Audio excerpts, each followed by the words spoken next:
আকাশবাণী কলকাতা। স্থানীয় সংবাদ পড়ছি ধৃতি সেন শর্মা।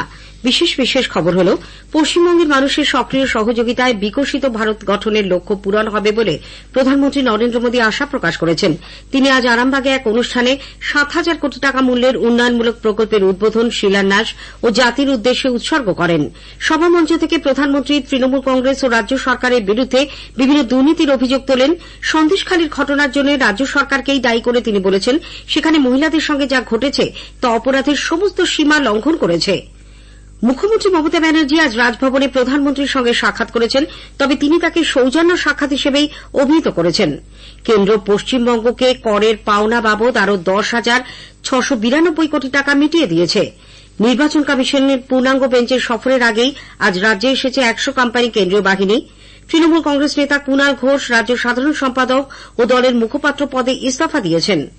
যুব ভারতী ক্রীড়াঙ্গনে আজ আইএসএল ফুটবলে মোহনবাগান সুপার জায়ান্ট জামশেদপুর এফসির মুখোমুখি। আসছে বিস্তারিত খবরে। পশ্চিমবঙ্গের মানুষের সক্রিয় সহযোগিতায় বিকশিত ভারত গঠনের লক্ষ্য পূরণ হবে বলে প্রধানমন্ত্রী নরেন্দ্র মোদী আশা প্রকাশ করেছেন। তিনি আজ হুগলির আরামবাগে এক অনুষ্ঠানে ৭,০০০ কোটি টাকারও বেশি মূল্যের উন্নয়নমূলক প্রকল্পের উদ্বোধন, শিলান্যাস ও জাতির উদ্দেশ্যে উৎসর্গ করেন। একটি প্রতিবেদন। হুগলির আরামবাগ থেকে আজ বিপুল অর্থমূল্যের একগুচ্ছ উন্নয়নমূলক প্রকল্পের ডালি এ রাজ্যের মানুষকে উপহার দিলেন প্রধানমন্ত্রী নরেন্দ্র মোদী। এদিন রেল, বন্দর, তেল পাইপলাইন, এলপিজি সরবরাহ, জল শোধন সহ মোট ৭,২০০ কোটি টাকা মূল্যের বিভিন্ন উন্নয়নমূলক প্রকল্পের ভিত্তিপ্রস্তর স্থাপন এবং জাতির উদ্দেশ্যে উৎসর্গ করেন প্রধানমন্ত্রী। তিনি বলেন, কোন রাজ্যে পরিকাঠামোগত উন্নয়ন হলে অগ্রগতির অনেক রাস্তাই খুলে যায়। কেন্দ্রীয় সরকার কৃষক, মহিলা, যুব প্রজন্ম এবং গরিব মানুষের সামগ্রিক কল্যাণে নিরন্তর কাজ করে চলেছে, যার পরিণামস্বরূপ গত 10 বছরে 25 কোটি মানুষ দারিদ্র্য থেকে মুক্তি পেয়েছেন। প্রধানমন্ত্রী জানান, এবছর এ রাজ্যে শুধুমাত্র রেলের উন্নয়নের জন্য 13,000 কোটি টাকা বরাদ্দ করা হয়েছে, যা 2014 সালের তুলনায় 3 গুণ বেশি। বিগত 10 বছরে রেলের প্রায় বন্ধ হতে চলা অনেক প্রকল্পে নতুন গতির সঞ্চার হয়েছে। 3000 কিলোমিটারের বেশি রেলপথ সম্প্রসারণ হয়েছে। অমৃত ভারত প্রকল্পের আওতায় রাজ্যের 100 স্টেশনের আধুনিকীকরণের কাজ হয়েছে। 5টি বন্দে ভারত সহ 150-র বেশি নতুন ট্রেন পেয়েছে এ রাজ্য। তিনি আরো জানান, হলদিয়া বরাউনি পাইপলাইনের মাধ্যমে 4 রাজ্যের মধ্যে দিয়ে অশোধিত তেল 3টি পৃথক সংশোধনাগারে পৌঁছবে। এই প্রকল্পের মাধ্যমে পরিবেশ রক্ষা করে কম খরচে তেল পরিবহনের নতুন দৃষ্টান্ত তৈরি হয়েছে। এছাড়াও পশ্চিম মেদিনীপুরে বটলিং প্ল্যান্ট সহ বিভিন্ন প্রকল্পের মাধ্যমে পরিকাঠামো উন্নয়নের পাশাপাশি কর্মসংস্থানের অনেক নতুন পথ খুলে যাবে বলে প্রধানমন্ত্রী আশা প্রকাশ করেন।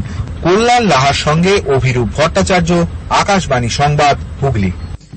আরামবাগের সভামঞ্চ থেকেই নরেন্দ্র মোদী পিএম আবাস যোজনা, আয়ুষ্মান ভারত, কিষাণ সম্মান নিধি সহ বিভিন্ন কেন্দ্রীয় প্রকল্প রূপায়ণে রাজ্য সরকারের বিরুদ্ধে বাধা সৃষ্টির অভিযোগ করে বলেন, তৃণমূল কংগ্রেস সরকার কখনোই মানুষের কল্যাণের কথা ভাবে না, সেই কারণে এই সমস্ত প্রকল্প রাজ্যে চালু করতে দেওয়া হচ্ছে না।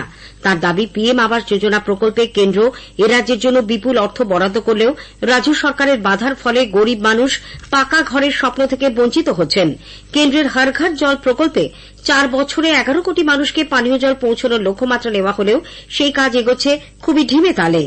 आप जानते हैं, केंद्र सरकार हर घर नल से जल पहुंचाने का अभियान चला रही है, लेकिन हर घर जल देने के लिए पश्चिम बंगाल सरकार कछुए की रफ्तार से काम कर रही है। साथियों, उसे माताओं, बहनों, बेटियों की परेशानियों से कोई लेना देना नहीं है। केंद्र सरकार पैसा दे रही है, लेकिन यहां की सरकार उसका उपयोग भी नहीं कर रही है। साथियों, हर उस योजना से जिससे गरीब का भला होता हो, टीएमसी सरकार उसके सामने दीवार बनकर खड़ी हो गई है। শাসক দলের নেতাদের বিরুদ্ধে দুর্নীতির অভিযোগ তুলে প্রধানমন্ত্রী বলেন, পশ্চিমবঙ্গ ভ্রষ্টাচারের নতুন মডেলে পরিণত হয়েছে। সন্দেশখালির ঘটনার জন্য পশ্চিমবঙ্গ সরকার ও শাসক দল তৃণমূল কংগ্রেসকেই দায়ী করে প্রধানমন্ত্রী বলেন, সেখানে মহিলাদের সঙ্গে যা ঘটেছে তার সমস্ত অপরাধের সীমা লঙ্ঘন করেছে। সন্দেশখালি কাণ্ডে মূল অভিযুক্ত শেখ শাহজাহানের নাম না করে প্রধানমন্ত্রী বলেন, তাকে বাঁচাতে তৃণমূল কংগ্রেস নেতারা নিজেদের সর্বশক্তি প্রয়োগ করেছে। সেখানকার অত্যাচারিত মহিলারা মুখ্যমন্ত্রীর কাছে আশ্রয় চাইতে গেলেও তারা তা পাননি। टीएमसी का ये अपराधी नेता करीब 2 महीने तक फरार रहा। कोई तो होगा ना जो उनको बचाता होगा। आज बंगाल की जनता यहाँ के मुख्यमंत्री दीदी से पूछ रही है, क्या कुछ लोगों का वोट आपके लिए संदेश खाली की पीड़ित महिलाओं से भी ज्यादा अहम हो गया है? अरे शर्म आनी चाहिए। আরামবাগের অনুষ্ঠান শেষে প্রধানমন্ত্রী রাজভবনে এসেছেন। সেখানে মুখ্যমন্ত্রী মমতা ব্যানার্জি তার সঙ্গে সাক্ষাৎ করেন। প্রায় 1 ঘণ্টা তাদের মধ্যে কথাবার্তা হয়। পরে মুখ্যমন্ত্রী অবশ্য একে সৌজন্য সাক্ষাৎ বলেই উল্লেখ করেন। রাষ্ট্রপতি বা প্রাইম মিনিস্টার আসলে আমাদের দেখা করতে হয়, তাই এখানে টাইম পেয়েছিলাম, তাই এখানে দেখা করে গেলাম, রাজ্যের কথাগুলো বলে গেলাম, আর কিছুক্ষণ গল্প করলাম। এটা হচ্ছে জাস্ট মাই কার্টিসি মিটিং এবং প্রোটোকল মিটিং। সাংবাদিকদের প্রশ্নের উত্তরে মমতা বলেন, তৃণমূল কংগ্রেসের বিরুদ্ধে প্রধানমন্ত্রী আরামবাগে যে বক্তব্য রেখেছেন, দলের তরফে রাজনৈতিকভাবেই তার উত্তর দেওয়া হবে। তৃণমূল কংগ্রেস দুর্নীতিগ্রস্ত দল বলে প্রধানমন্ত্রী যে অভিযোগ করেছেন তার সমালোচনা করেছেন দলের নেত্রী রাজ্যের মন্ত্রী শশী পাঁজা। আজ এক সাংবাদিক সম্মেলনে তিনি বলেন, শ্রী মোদী নিজে দলের দুর্নীতিগ্রস্ত নেতা শুভেন্দু অধিকারী, যার বিরুদ্ধে সিবিআই এর এফআইআর রয়েছে, তার সঙ্গে বসেই দুর্নীতির কথা বলেছেন। একে তিনি দ্বিচারিতা আখ্যা দেন। तृणमूल कांग्रेस भ्रष्टाचार के संग लिप्त है, आपने बहुत कुछ कहा, लेकिन हम लोग भी उस सवाल जो सुबह कर रहे थे उसमें यह भी था कि भ्रष्टाचार के वजह से जो सीबीआई में जिसके नाम पे एफआईआर दर्ज है वो है शुभेंदु अधिकारी। थे वो जो तृणमूल कांग्रेस में, लेकिन भाजपा के वॉशिंग मशीन जाने के बाद वो भ्रष्टाचार मुक्त हो गए। तो कहीं न कहीं सवाल का तो जवाब नहीं मिला। तृणमूल कांग्रेस के भ्रष्टाचार दिखती है आपको, लेकिन और कहीं भ्रष्टाचार आपको नहीं दिखी। আগেই জানানো হয়েছে, রাজভবনে রাত্রিবাসের পর প্রধানমন্ত্রী আগামীকাল হেলিকপ্টারে নদিয়ার কৃষ্ণনগরে যাবেন। সেখানে তার একাধিক প্রকল্পের উদ্বোধন ও শিলান্যাস করার কর্মসূচি রয়েছে। কেন্দ্র রাজ্যগুলিকে তাদের থেকে আদায় করা করের পাওনা বাবদ আরও 1 কিস্তি টাকা মিটিয়ে দিয়েছে। এর মধ্যে পশ্চিমবঙ্গ 10,692 কোটি টাকা পেয়েছে। নবান্ন সূত্রে জানা গেছে, এই অর্থ বিভিন্ন পরিকাঠামো উন্নয়ন প্রকল্পে খরচ করা হবে। স্থানীয় সংবাদ শুনছেন আকাশবাণী কলকাতা কেন্দ্র থেকে।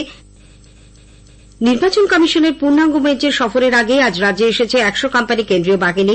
দ্বিতীয় দফায় 7ই মার্চ আরও 50 কোম্পানি বাহিনী আসবে বলে রাজ্যের মুখ্য নির্বাচনী আধিকারিকের দপ্তর সূত্রে জানা গেছে। 35টি পুলিশ জেলায় ওই বাহিনী মোতায়েন করা হচ্ছে। ইতিমধ্যে উত্তর দিনাজপুরের ইসলামপুর পুলিশ জেলার গোবিন্দপুর ভদ্রকালী কর্মতীর্থে 1 কোম্পানি কেন্দ্রীয় বাহিনী পৌঁছেছে। বর্ধমানে পৌঁছেছে 1 কোম্পানি বাহিনী। কোচবিহারেও আসতে শুরু করেছে বাহিনী। সেখানে মোট 5 কোম্পানি আসার কথা। পশ্চিম মেদিনীপুর, দাসপুর ও মোহনপুর থানায় আজ বিকেলে সিআরপিএফ এর মহিলা ব্যাটালিয়নের 100 জনের 2টি বাহিনী পৌঁছেছে। ভোট ঘোষণার আগেই ত্রিস্তরীয় পঞ্চায়েতে শূন্যপদ পূরণের প্রক্রিয়া শুরু হয়েছে। পঞ্চায়েতের 3 স্তর মিলিয়ে 6,652টি শূন্যপদ পূরণের বিজ্ঞপ্তি প্রকাশ করেছে পঞ্চায়েত দপ্তর। এবার প্রতিটি জেলা এই মর্মে বিজ্ঞপ্তি জারি করে নিয়োগের প্রক্রিয়া শুরু করবে। জনসাধারণকে তাদের লোকসভা কেন্দ্রের বিশদ তথ্য এবং সেই এলাকায় চালু থাকা বিভিন্ন কেন্দ্রীয় সরকারি প্রকল্প ও উন্নয়ন সম্পর্কে অবহিত করতে আকাশবাণী কলকাতার সংবাদ বিভাগ শুরু করেছে বিশেষ অনুষ্ঠান ভারত বিকাশ ডায়েরি। প্রতিদিন রাত 8:50 গীতাঞ্জলি প্রচার তরঙ্গে শুনুন 10 মিনিটের এই অনুষ্ঠান। আজকের প্রতিবেদনে থাকছে মালদা উত্তর ও দক্ষিণ লোকসভা কেন্দ্র। তৃণমূল কংগ্রেস নেতা কুণাল ঘোষ রাজ্য সাধারণ সম্পাদক ও দলের মুখপাত্র পদ থেকে ইস্তফা দিয়েছেন। দলের একাংশের প্রতি অসন্তোষ প্রকাশ করে তার এই পদত্যাগ বলে জানা গেছে। পাশাপাশি রাজ্যের দেওয়া নিরাপত্তাও কুণাল ফিরিয়ে দিয়েছেন। কোচবিহার জেলায় সংখ্যালঘু মোর্চার সভাপতি সিদ্দিক আলী মিয়া তৃণমূল কংগ্রেসে যোগ দিয়েছেন। আজ মাথাভাঙায় তৃণমূল কংগ্রেস নেতা শান্তনু সেন তার হাতে দলীয় পতাকা তুলে দেন। যুবভারতী ক্রীড়াঙ্গনে আজ আইএসএল ফুটবলে মোহনবাগান সুপার জায়ান্ট জামশেদপুর এফসির মুখোমুখি। একটু আগে পাওয়া খবরে জানা গেছে মোহনবাগান 1-0 গোলে এগিয়ে। গোল করেছেন দিমিত্রু পেত্রাতোস। স্থানীয় সংবাদ শেষ হলো।